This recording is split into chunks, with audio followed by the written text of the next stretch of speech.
గట్టి తిన్నోలేము బిర్యానీ సూపర్ ఉండేరా బిర్యానీ అయితే. ఇంకా డెజర్ట్ ఉంటే మస్తు ఉండరా అనుకున్నా అడుగుతావు ఏదో ఒకటి పక్క చేసి కదా. సరేరా ఏమన్నా చేసి అంటున్నావు కాబట్టి నా దగ్గర పాలు ఉన్నాయి, తర్వాత సీజనల్ ఫ్రూట్స్ ఉన్నాయి కొన్ని, తర్వాత కస్టర్డ్ పౌడర్ కూడా ఉంది. అరే మా ఫ్రూట్ సలాడ్ చేయొచ్చు కదా. ఇష్టమే ఫ్రూట్ సలాడ్ అరే చేసి నువ్వు అరే ఇంకొకటి మన ఛానల్లో ఇది ఫస్ట్ డెజర్ట్ అయితే. అరే అవును ఏమంటావు నువ్వు చేద్దామా? చదువు నేను రెడీ. కానీ నేను తిన్నట్టు ఉంటుంది, నువ్వు చేసినట్టు ఉంటుంది. ఓకే నీ కడుపు సల్లా ఉందా వాంచా, మనకి మంచి ఒక వీడియో కూడా అవుతుంది. కానీ చేసే ముందు మీరంతా బీజీకి షాప్ చేస్తాను. సరే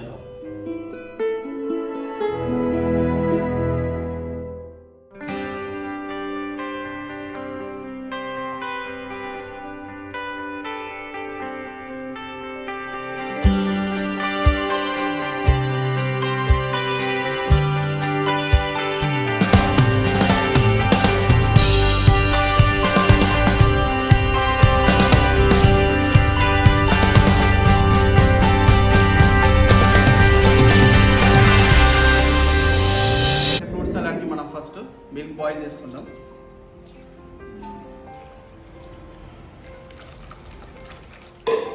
ఈడేంది ఇద్దరికి డెజర్ట్ అని చెప్పి గిన్నె ఆడ మీ పాలు పోసి అనుకుంటుర్రా?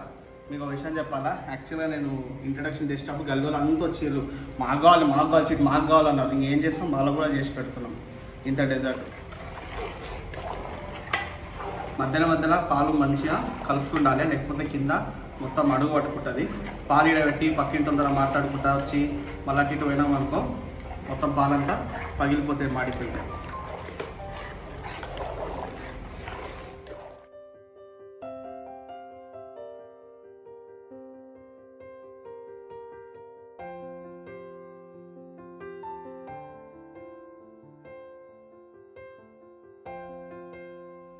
పాలు కొంచెం గరం అయినాక దాంట్లో షుగర్ వేసేసేయాలి. షుగర్ వేసి మళ్ళీ ఒకసారి మంచిగా కలపాలి.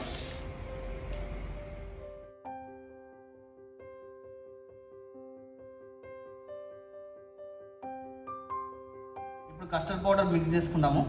కస్టర్డ్ పౌడర్ డైరెక్ట్ పాలలో వేయొద్దు, అది మొత్తం లమ్స్ ఫామ్ అవుతుంది. లమ్స్ అంటే ఇట్లా మొత్తం గంటలు అయిపోతుంది. కాబట్టి ఒక బౌల్లో పౌడర్ తీసుకొని దాంట్లో కొన్ని మిల్క్ పోసుకొని లమ్స్ ఫామ్ కాకుండా మిక్స్ చేయాలి. మిక్స్ చేసుకొని ఆ పాలలో కలిపేసేసేయాలి. ఇదో కస్టర్డ్ పౌడర్ అంతా కలుపుకున్నాం కదా, ఇప్పుడు బాయిల్ అవుతున్న వాటర్లో కస్టర్డ్ పౌడర్ అంతా సీరియస్గా మిక్స్ చేస్తూనే ఉండాలి.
పది నిమిషాలు అవుతుంది కస్టర్డ్ పౌడర్ యాడ్ చేసి. పాలు కూడా మెల్లగా థిక్ అవుతున్నాయి. ఏదో కస్టర్డ్ పౌడర్ యాడ్ చేసి అటు ఇటు పోవద్దు, కలుపుతూనే ఉండాలి కంటిన్యూస్గా.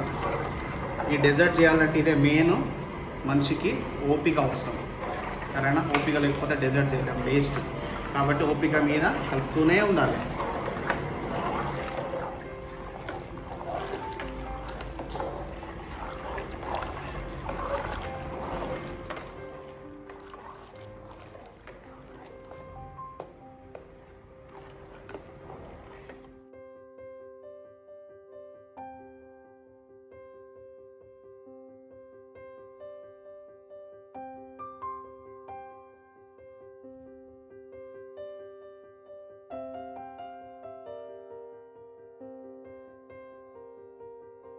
చూస్తున్నా కన్సిస్టెన్సీ, ఈ కోటింగ్ కన్సిస్టెన్సీ వచ్చినాక ఫ్లేమ్ మొత్తం తగ్గించేసి పక్కకు పెట్టేసుకోవాలి.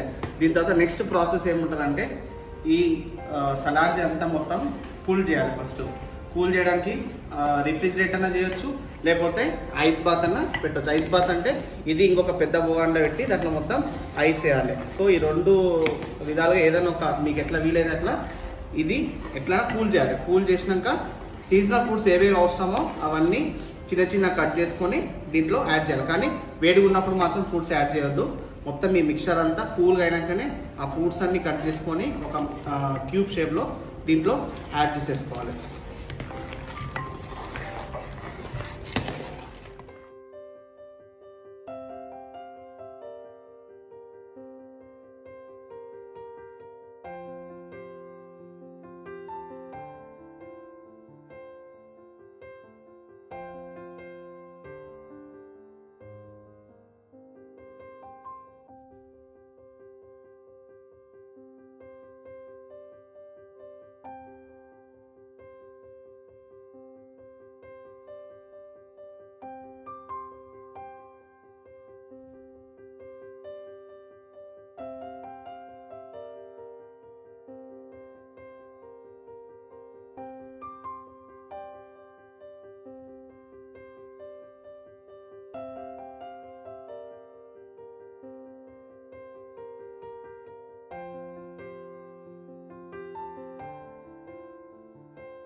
అయితే ఫ్రూట్ కస్టర్డ్ మొత్తం ప్రిపేర్ చేసి పక్కన పెట్టుకున్నాం కదా, అది కొంచెం కూల్ అయిపోయాక మంచిగా ఫ్రూట్స్ అన్నీ ఏవేవి సీజనల్ ఫ్రూట్స్ అవైలబుల్ ఉన్నాయి అవన్నీ చిన్న చిన్న పీసెస్ కట్ చేసుకోవాలి. కట్ చేసుకొని ఆ కస్టర్డ్లో మొత్తం వేసేసేయాలి.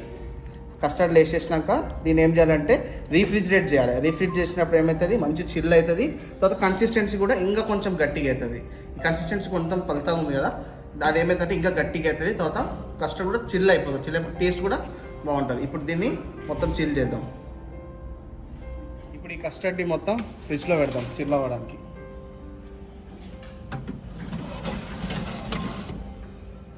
ఇప్పుడు చూద్దాం, ఆల్మోస్ట్ చిల్ అయిపోయి ఉంటుంది కస్టర్డ్ అంతా. చూసిరు కదా కన్సిస్టెన్సీ. రిఫ్రిజిరేట్ చేసినాక కొంచెం థిక్గా అయిపోయింది. కావాలంటే ఇంకా థిక్గా కూడా వేసుకోవచ్చు, డిపెండ్స్. అది మీకు ఎంత థిక్నెస్ కావాలంటే అంత వేసుకోండి. ఇప్పుడు సర్వింగ్ బౌల్లోకి తీసేసుకుందాం.